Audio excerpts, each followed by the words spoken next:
Lest you forget, Mr. Hunter, we are a ship of war, designed for battle. You don't just fight battles when everything is hunky-dory.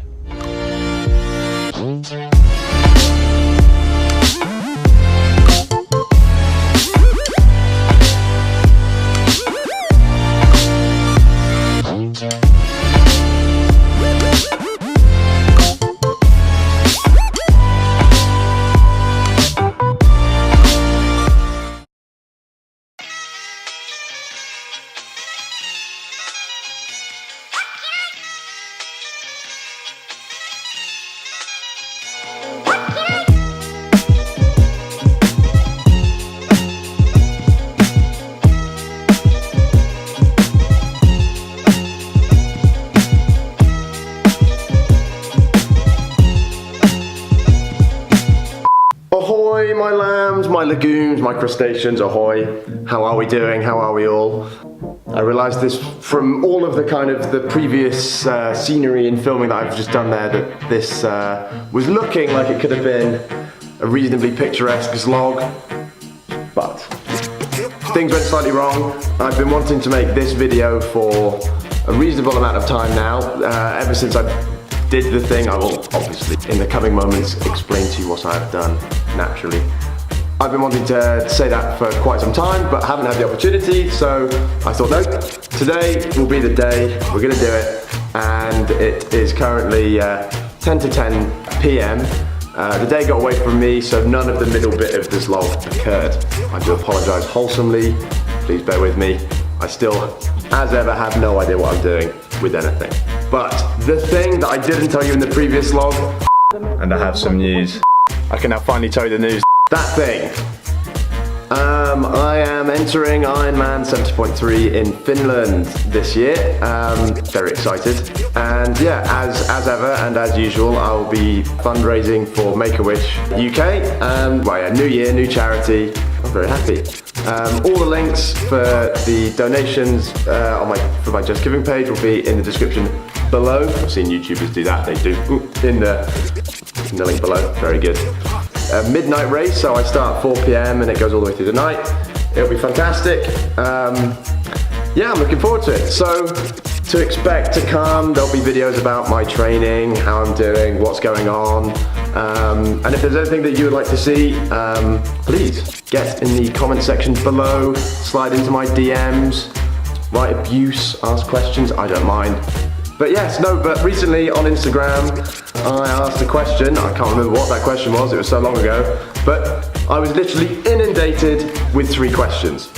Tom Wood, yeah, you know why your question is not being answered, good sir. However, completely not in any way, shape or form related to the Ironman content. Lou.Smith_. How should strength work be included in a marathon training plan? Very salient and a very interesting question, given that we've got Stirling Half Marathon and Stirling Marathon coming up in, what are we now, March 4th, in 6 weeks, 7 weeks or so. Your strength work, I should just point out that I'm not randomly saying this, I have some form of fitness qualification. There's a piece of paper that has my name on it that says I roughly know what I'm talking about with this, and I have my experience over like training for this sort of stuff myself, so do bear with me. If you're training for solely a marathon, Lou, I know you do triathlons because, well, I coach you. Strength, well, I don't know, if you ask me, I train full body kind of with weights and weightlifting and admin like that 3-4 times a week, but I understand that's excessive and like my training schedule is a bit hectic to say the least. So at a base level, maybe you want to be doing 2 30-minute strength sessions, and like proper 30 minutes, not like, oh, I'm gonna lift something and spend 10 minutes swiping right on Tinder or whatever, or like on Instagram. Like, no, if you're gonna do it, if you can do 30 minutes of like hard work in the gym, so your rests are your rests, they're well timed, you get through it, and yeah, that should be reasonable enough, I think. I'd go with that. Ailey_X_. Hello, I haven't seen you in a while. Have you always been interested in fitness? If not, what started your interest? Good question. No, I have not always been interested in fitness. I'm now 22. When I was 15 or 16, I was a fat kid, let's be fair. I was a large, rotund mammalian. I would always come last at sports days. I mean, those of you who know me from King's Rochester, ahoy. What started my interest? Yeah, there was an accident in my earlier life, not involving me, but it happened to a friend of mine and then subsequently a few other friends of mine. And I looked at myself and I thought, if an accident happened around me or near me, if it came down to me at the last minute to save someone's life, let's say, for example, I would never have been in a position to help or even save someone's life. So my interest in fitness came around from, okay, I need to lose weight so I can be more useful if disaster strikes and I need to do something. So that's where that came from. I set myself a benchmark, and a completely unrealistic one, which was I want to be able to run a 4-minute mile, whatever the weather, whatever clothes I'm wearing, anytime, anywhere, in case disaster strikes. And well, 4-minute mile, Roger Bannister did it, what was it, 60s, 70s? Having that benchmark in my mind to be able to keep doing that helps me to kind of keep going on that vein, I suppose. But yeah, there you go. That's what started my interest for fitness. Ailey's second question is, what made you want to go so extreme? So I'm going to assume you're referring to the endurance events that I do, so marathons, Ironman 70.3,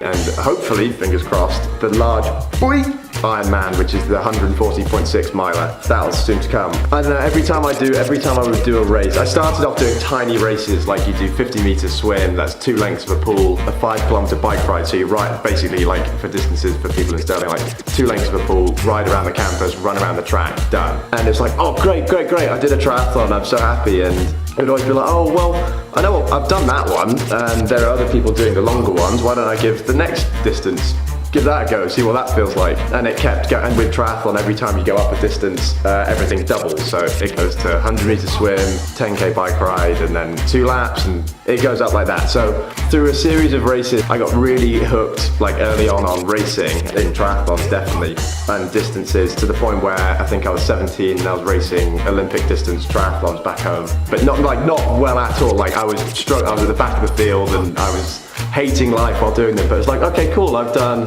Olympic distance triathlons, sick, great. And then there were marathons that got thrown in there. The reason I got into long distance running was because I got lost all the time, and so I, by accident, I think my worst run I've ever done was I went out for a 5-mile run, and there's like a route that I knew back home, and if you took not a wrong turn, if you went one way down a road, so you do laps of this place called King's Hill, and if you took a wrong turn, you could do a bigger loop, and I took the bigger route and then went into a forest and ran around there, and then I came out completely by accident, a half marathon. I was like, oh okay, well, I've done a half marathon in training, totally by accident, didn't mean to do it.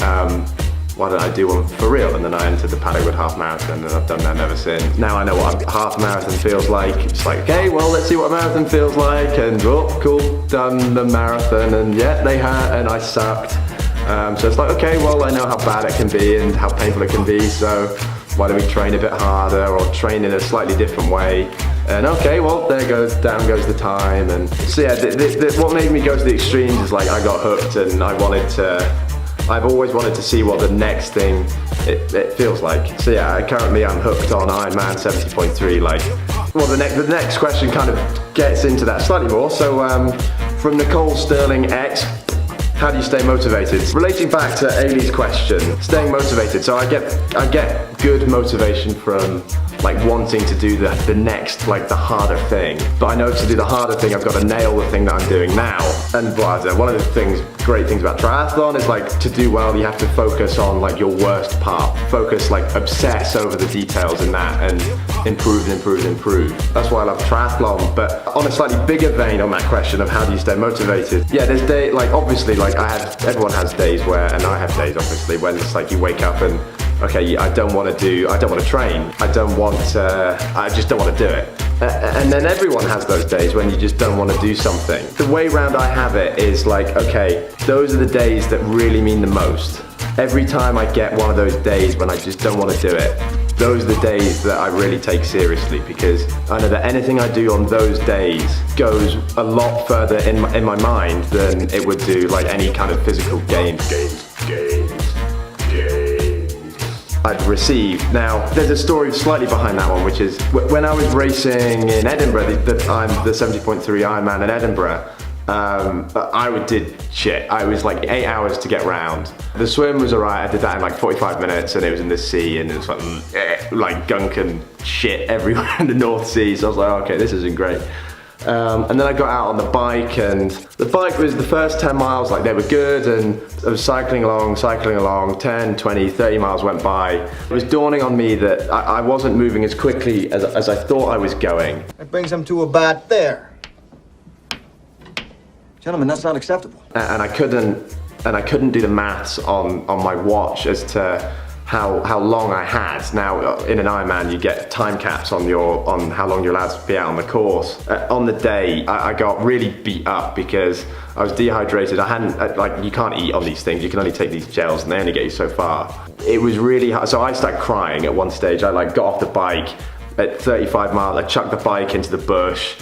I was crying. I really hated my life at that moment. I was like, I can't believe you've done this. And then quickly kind of, I wised up to, okay, no, wait a minute. This is why I'm like addicted to this sport.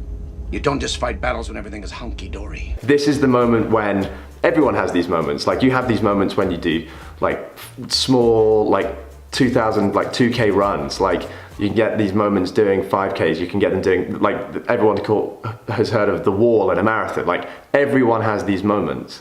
Is your body and your head just say, no, we don't want to do it anymore. Like you idiot, like why are we doing this? But then it's the bit that like pushed me to go forward. We've come this far. There are people that may never make it to the start line for whatever reason, whether it be that because like they get sick or like they physically can't race, or like there are people that would love to do these races or love to be able to do them, and what I'm now having a tantrum because I'm tired and I haven't eaten. It's like, no, okay, here we go, buckle down, get your head in the game, get back to it, get your head down to the grind, and off we go.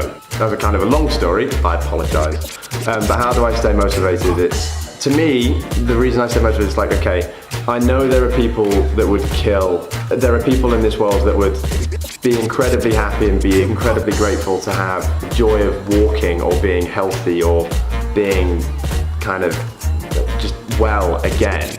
On the days when I feel upset over being tired or hungry or whatever, I think of them and I think, okay, I'm gonna go back to it. Like, I'm not gonna waste my opportunity. Like, you get 24 hours in a day, 365 days in a year. I don't know how many of those hours, minutes, days I'm gonna get. So I'm gonna maximize all of them. I mean, that's why I raise money for charities. That's why I do it. It's not for me like suffering through all of this. Like, I do love it. I want the event itself and the things that I do to bring joy to others. It's simple as that. I want people to be able to say, okay, I know the guy that did that, and it was cool. And if that makes people happy, then okay, cool. I've done my job. So, how do I stay motivated? Thinking of others and trying to make them happy and get them through it. Yeah. Those were the questions. So yes, Ironman 70.3 Finland, here we come. I'm looking forward to it. Training's happening. I mean, for the first time, if you want to see more, like the video, subscribe, hit the subscribe button. 71, my current number. Maybe you'll unsubscribe, in which case it will go down. It's up to you. So yes, that's it. Ironman 70.3 Finland. I'll be seeing you on the 29th of June. Ahoy.